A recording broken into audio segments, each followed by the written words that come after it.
ایک زمانے میں پہاڑیوں کے درمیان واقع ایک پرانے گاؤں میں دو بہنیں بختاور اور حورین بختاور رہتی تھیں۔ یہ دونوں نوجوان لڑکیاں لازم و ملزوم تھیں۔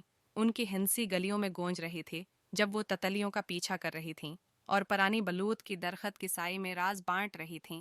ان کا رشتہ اٹوٹ تھا جب تک کہ واقعات کے ایک غیر متوقع موڑ نے انہیں ان کے پیارے والد سے جدا نہ کر دیا۔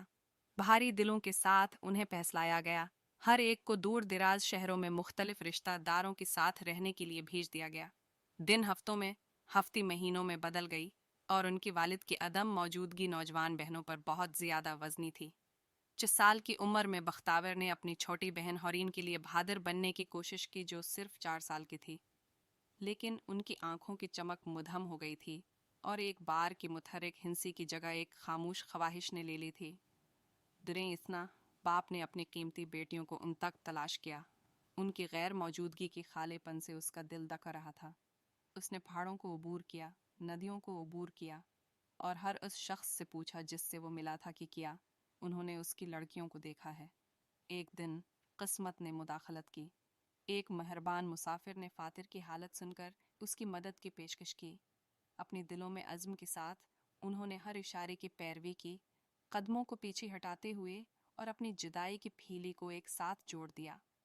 قسمت کی ایک دل دہلا دینے والی موڑ میں سورج نے بادلوں میں سے جھانکا جب بختاور اور حورین نے اپنے والد کو ایک ہلچل سے بھرے بازار میں دیکھا۔ خوشی کی آنسو آزادانہ طور پر بہہ رہی تھی جب وہ اس کی کہلی بازوؤں میں بھاگی تھی۔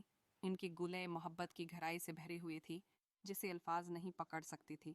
ریونین خالص جادو کا ایک لمحہ تھا۔ فاتر نے اپنی بیٹیوں کو قریب رکھا، سرگوشیوں میں انہیں دوبارہ کبھی جانے نہ دینے کا وعدہ کیا۔ خاندان کی دوبارہ ملنے کے بعد گاؤں نے خوشی منائی اور جو ہنسی ایک بار گلیوں میں بھری ہوئی تھی وہ اور بھی زیادہ گونج کے ساتھ لوٹ آئی۔ اس دن سے لے کر اب تک بختاور، حورین اور فطار نے ہر لمحے کو ایک ساتھ گزارا، نئی یادیں تخلیق کرتے ہوئے اس بندھن کو محفوظ کیا جسے مصیبت نے آزمایا لیکن کبھی ٹوٹا نہیں۔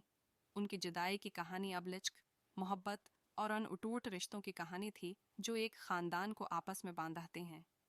جیسے ہی گاؤں پر سورج غروب ہوا، ایک قوس قزح نے آسمان کو رنگ دیا، امید کی علامت اور دوبارہ متحد ہونے والے خاندان کے لیے آنے والی روشن دنوں کا وعدہ۔